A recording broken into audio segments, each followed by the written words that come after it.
বৃষ্টি হলেই জলাবদ্ধতায় নাকাল হয়ে যায় মুন্সিগঞ্জ পৌরসভার গুরুত্বপূর্ণ সড়কগুলো। পর্যাপ্ত পানি নিষ্কাশন ব্যবস্থা না থাকায় প্রধান সড়ক থেকে অলিগলি সবখানেই সৃষ্টি হয়েছে জনদুর্ভোগ। দীর্ঘদিনেও টেকসই ড্রেনেজ ব্যবস্থা গড়ে না ওঠার ক্ষোভ জানিয়েছেন স্থানীয় বাসিন্দারা। তবে এ বিষয়ে কথা বলতে রাজি হয়নি পৌর প্রশাসক।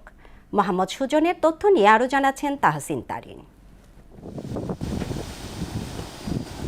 বৃষ্টি হলেই যেন অচল হয়ে পড়ে মুন্সিগঞ্জের গুরুত্বপূর্ণ সড়ক। এতে জনজীবনে নেমে আসে চরম দুর্ভোগ। জেলার প্রধান সড়ক, বাজার এলাকা ও আবাসিক পাড়া মহল্লার সড়কে জমে যায় হাঁটু সমান পানি।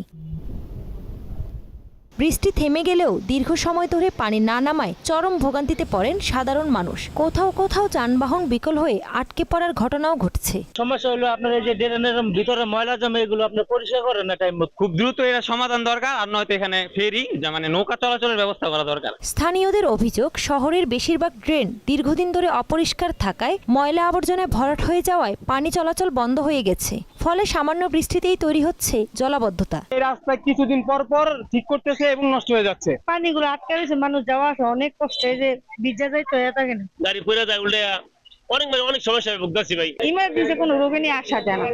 আর এখানে তো আপনি দেখতেছেন প্রায় কয়েকটা ক্লিনিক। বৃষ্টির কারণে রাস্তায় পানি জমা যায়, অনেক সময় আমাদের দোকানে বেচাকেনি হওয়ার জন্য অনেক ডিস্টার্ব হয়। পৌর জলাবদ্ধতা সমস্যা স্থায়ী সমাধানের জন্য কী ব্যবস্থা নেওয়া হয়েছে এই বিষয়ে ক্যামেরার সামনে কোনো কথা বলতে চাননি স্থানীয় সরকার বিভাগের উপপরিচালক ও মুন্সিগঞ্জ পৌরসভার প্রশাসক মৌসুমী মাহবুব।